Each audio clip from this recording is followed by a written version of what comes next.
Oke, halo, assalamualaikum warahmatullahi wabarakatuh. Masih bersama saya Mbah Sumber, reporter ngeras-ngeros kameramen bayaran saiklase yang insya Allah tetap istiqomah dan tetap ngondol hari ini, ngopi nyangkruk ngobrol los dol. Nah, saat ini kita bikin sedikit mengulik di kebun buahnya Om Firman.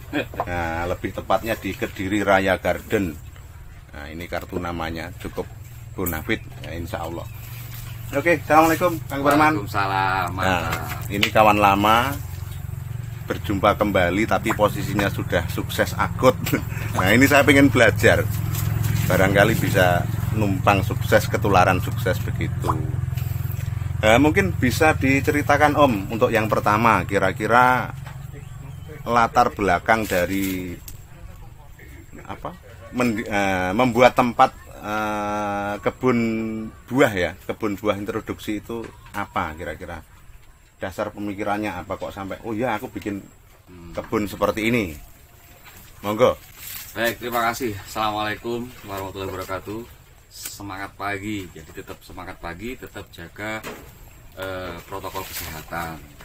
Jadi begini, awal saya tertarik dengan membuat taman kecil,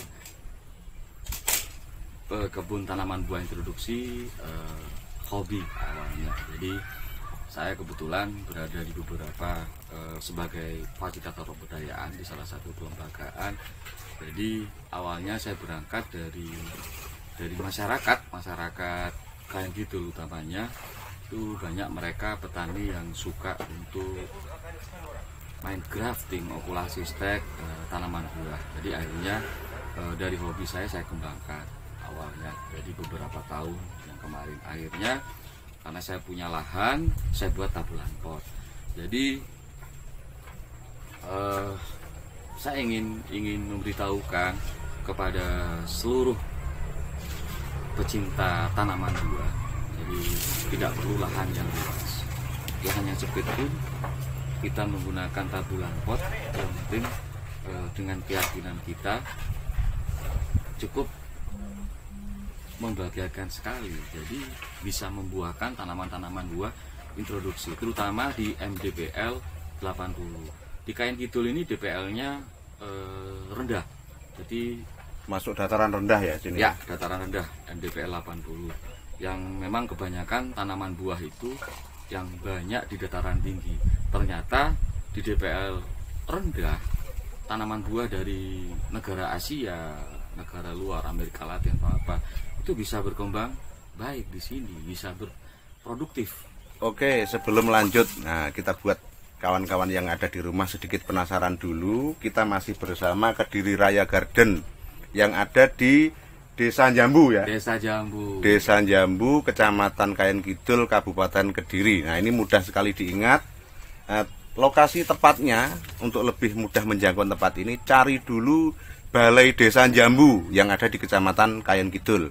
Nah, ini dekat kira-kira ya 30 meter mungkin ya. Betul. Berhadapan dengan Balai Desa Jambu. Oke, sebelum kita lanjut lebih dalam lagi mengulik tentang tanaman-tanaman yang ada di sini, kira-kira secara garis besar apa yang membedakan kebun buah Kediri Raya Garden ini dengan yang lain? Nah, apa yang membuat berbeda? Kita kan harus beda. Ya, betul. Konsep jelas berbeda. Tanaman buah dari kami introduksi, di mana kebanyakan non lokal. Jadi bukan berarti saya benci lokal, tidak. Saya memang yang pertama agar masyarakat lebih tahu bahwa untuk memilih tanaman buah yang enak, yang super, tentunya yang disukai oleh negara-negara lain, itu bisa dikembangkan di salah satu kecamatan kita, kabupaten kita. Jadi itu. Oke, siap. Nah, ini biar lebih fresh lagi, biar lebih gayeng karena tajuknya adalah ngondol, ngopi nyangkruk los dol. Nah, ini pertanyaan yang agak sulit saya tanyakan. Ini properti atau kopi beneran ini? Beneran ya? Beneran. Oke, kita coba dulu biar kita tidak ngopi dulu. Nah, oke, kawan. Nah, jangan lupa di hari-hari yang seperti ini selalu tingkatkan imunitas dengan membahagiakan diri, salah satunya adalah ngopi dan tetap jaga Berkebun. jarak. Berkebun, oke. Karena dengan berkebun di situ kita bisa mendapatkan oksigen yang Ya, baik. oksigen yang baik. Mantap, kopinya juga mantap. Saya rekomendasikan nanti ke depan kalau pandemi ini sudah berakhir, silahkan berkunjung ke kebun buah Kediri Raya Garden ini. Kita bisa nongkrong. Dari settingan tempatnya ini ke depannya kayak semi wisata karena ada tempat untuk nongkrong yang asik di sini. Oke. Doakan aja. Oke Om, tadi kan di depan saya sudah coba putar-putar dan ada bermacam-macam tanaman ya, yang mungkin jenisnya berbeda-beda dan saya tidak tahu secara pastinya seperti apa. Yang saya tangkap adalah di tempat ini banyak jenis-jenis alpukat gitu ya. Betul, Jenis avocado. alpukatnya banyak, terus kemudian ada tanaman-tanaman lain yang saya yakin ini langka untuk ukuran Kediri ataupun Jawa Timur. Ini saya pikir langka karena ada beberapa tanaman yang saya tadi belum pernah lihat. Ya, ini jadi tempat ini cukup menarik. Education ya. Nah, bisa untuk edukasi. Tanamannya bermacam-macam, kemudian ada tanaman-tanaman yang jarang kita lihat, bisa dikatakan antik, unik begitu. Nah, mungkin bisa diceritakan Om, kira-kira dari berbagai jenis tanaman ini umur berapa? Kalau kawan-kawan yang ada di rumah barangkali berminat misalkan, oh saya pengen punya, itu kira-kira di kisaran berapa kira-kira? Ini rahasia apa enggak ini? Oh, enggak. Kisaran berapa kira-kira? Kisaran dari bibitnya. Ya bibit. Bibit dari 50.000 sampai ke 2 juta. Loh mantap tuh. Dari 50.000 Ya, 50.000. sampai dengan 2 juta. Kita sudah mendapatkan tanaman-tanaman introduksi yang mungkin tetangga kita nggak punya. Kita akan ngijeni lah gitu. Oh, iya. Oke, mantap sekali. Mungkin bisa dibagi Om, kira-kira dari jenis-jenis tanaman sekilas saja dari yang sudah saya ringkas sedikit tadi. Kira-kira misalkan Vietnam 034 ini sebelum kita lihat tanamannya, kira-kira cirinya seperti apa, terus keunggulannya apa, sehingga bagi kawan-kawan yang ingin menanam jenis itu semakin yakin. Baik, terima kasih. Sebetulnya 034 ini sudah menjadi unggulan dan populer di negara Vietnam. Bentuknya sangat unik. Dia panjang. Kayak timun begitu. Ya, kayak terong. Oh, kayak terong. Kayak terong, ada yang kayak timun, dan di Vietnam menjadi unggulan. Jadi sebutannya itu adalah Raja Alpukat.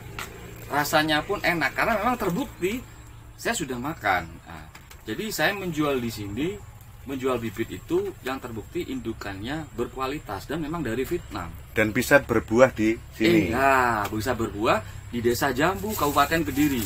MDPL 80 dan saya yakin yang rasanya lebih enak daripada di Vietnam. Nah, ini kayaknya menarik ini. Bagi kawan-kawan yang mungkin tertarik nanti bisa dilihat informasi di bawah ini. Nah, barangkali langsung berhubungan dengan Om Firman. Siap. Bagaimana untuk bisa mendapatkan benih-benih tanaman yang berkualitas tadi. Dari pengalaman pribadi, dari cita rasa lidah pribadi dari Om Firman, dari sekian banyak jenis alpukat introduksi ini, kira-kira yang paling nyampe di lidah sampean yang mana? Ada 2 jenis yang paling nyampe. Karena memang untuk lainnya kan masih belum berbuah. Yang pertama yang dari Vietnam 034. Sangat mantap, gurih dan berminyak, lembut dagingnya, terasa banget. Yang kedua Diamond Head dari Florida. Tidak beda jauh, cuma kalah lembut dengan 034. Itu yang saya rasakan di sini. Di kebun Kediri Raya Garden ini. Nah, tadi itu ya apa? Diamond Head sama 034 ini paling nyampe di lidah. Nah, barangkali kawan-kawan punya pengalaman yang lain dengan alpukat-alpukat yang lain dan pengen membandingkan, coba silahkan tanam 2 jenis tadi, salah satunya Vietnam 034 dan Diamond Head. Ada kelebihannya lagi, 034 itu sangat gejah. Produktif sekali ya. Jadi cepat berbuah dan lebat. Kurang lebih tidak sampai 2 tahun hasil okulasi stekan kita tanam itu sudah belajar berbuah. Nanti bisa kita lihat buahnya. Kebetulan ada yang saya tanam di lahan dan juga ada yang tabulan pot. Yang tabulan pot ini saya berikan contoh, ini loh keunggulannya. Di tabulan pot aja tanpa di lahan kita bisa membuahkan. Oke, ya ini ngomong-ngomong ini sedikit lebih menjurus lagi. Kira-kira sejauh ini distribusi pengiriman benih tanaman introduksi dari Kediri Raya Garden ini sudah ke mana saja, ke kota mana saja kira-kira? Kalau ke kota wilayah Jawa pasti, ke luar Jawa kita sudah melakukan pengiriman yang kita gandeng melihat dari jumlah pengambilan. Jadi bisa pakai truk, kalau jumlah pengambilannya bisa diakomodir oleh ekspedisi lainnya seperti Indah Kargo, JNE atau lainnya, kita pakai itu. Kalau jumlah banyak kita pakai masyarakat. Jadi kendaraan-kendaraan yang ada di masyarakat sekitar wilayah Kediri Raya Garden kita kirim. Dan pada akhirnya ekonomi dari masyarakat sekitar juga tumbuh. Betul. Minimal bisa ikut kerja lah, nimbrung kerja gitu. Kita juga menggunakan planter bag dari home industry. Tidak semuanya dari masyarakat. Terus ajir kita tidak semuanya dari pabrik. Jadi home industry yang dikerjakan oleh teman-teman UMKM maupun masyarakat sekitar. Luar biasa. Intinya di situasi pandemi yang seperti ini, jangan melupakan bagaimana kegiatan ekonomi masyarakat itu tetap berjalan. Tetap gunakan dan utamakan produk dari UMKM. Sepakat, mulia sekali. Ya, semoga harapan saya ke depan kebun buah Kediri Raya Garden ini berkembang dengan cepat dan berkah, mungkin itu. Amin. Oke, mungkin bisa dipromosikan Om.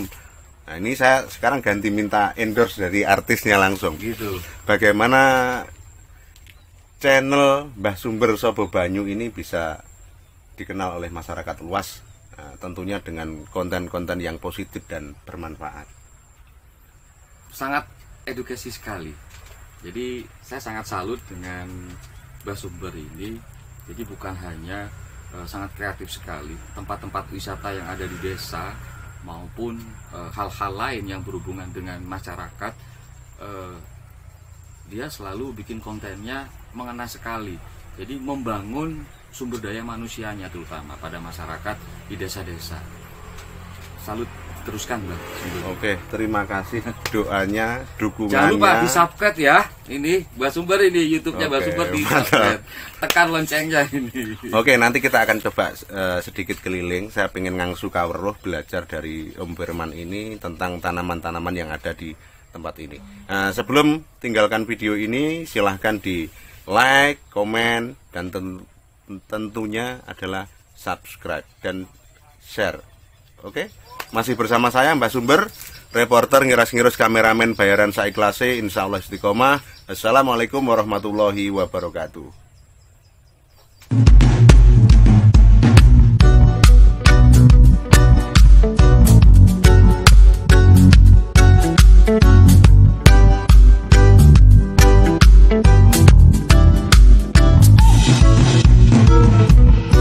Whoa, whoa, whoa, whoa.